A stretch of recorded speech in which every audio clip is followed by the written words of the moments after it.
ഡൽഹി വാഴുന്ന സംഘപരിവാരങ്ങൾ ഇടതുപക്ഷത്തെ പേടിച്ച് എന്തൊക്കെയാണ് ചെയ്തു കൂട്ടുന്നത്?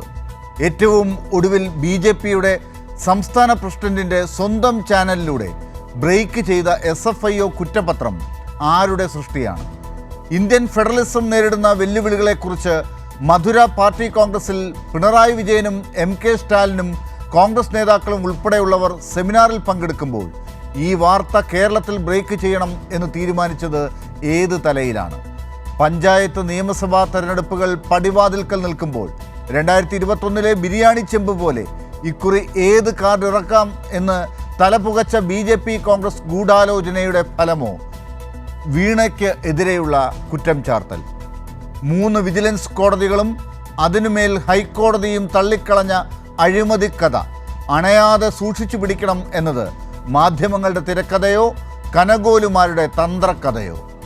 CMRLുമായി കരാറുണ്ടാക്കി ഏകദേശം 2 കോടി അക്കൗണ്ട് മുഖേന വാങ്ങിയ വീണ പ്രതി.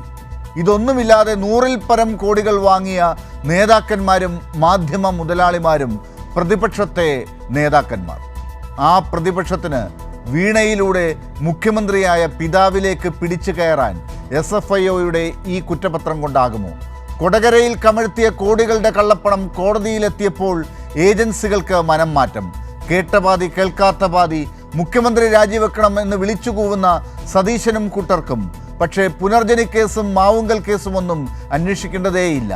ചോദ്യങ്ങൾ ചോദിച്ചാൽ വീട്ടിലിരിക്കുന്നവരോട് ചോദിച്ചാൽ മതി എന്ന് ഷിറ്റുന്ന ഫ്രോഡുകളുടെ ഇടയിൽ SFIOയെ കൊണ്ട് കല്ലെടുപ്പിക്കുന്നവരുടെ കളിയാണിപ്പോൾ. ഇതെന്ത് രാഷ്ട്രീയമാണ്? വഖഫിലൂടെയും എമ്പുരാനിലൂടെയും ഒരു ഭാഗത്ത് മുസ്ലിങ്ങളെ, മണിപ്പൂരിലൂടെയും ജബൽപൂരിലൂടെയും മറുഭാഗത്ത് ക്രിസ്ത്യാനികളെ, ഇതിനിടയിൽ കേന്ദ്ര ഏജൻസികളെയും മാധ്യമങ്ങളെയും കൂട്ടുപിടിച്ച് കമ്മ്യൂണിസ്റ്റുകളെയും. സംഘപരിവാറും കോൺഗ്രസും മാധ്യമങ്ങളും ചേർന്ന് മഴവിൽ സഖ്യം ഇറങ്ങി ഫ്രോഡ് കളിച്ചാൽ CPIMനെ തകർക്കാനാകുമോ?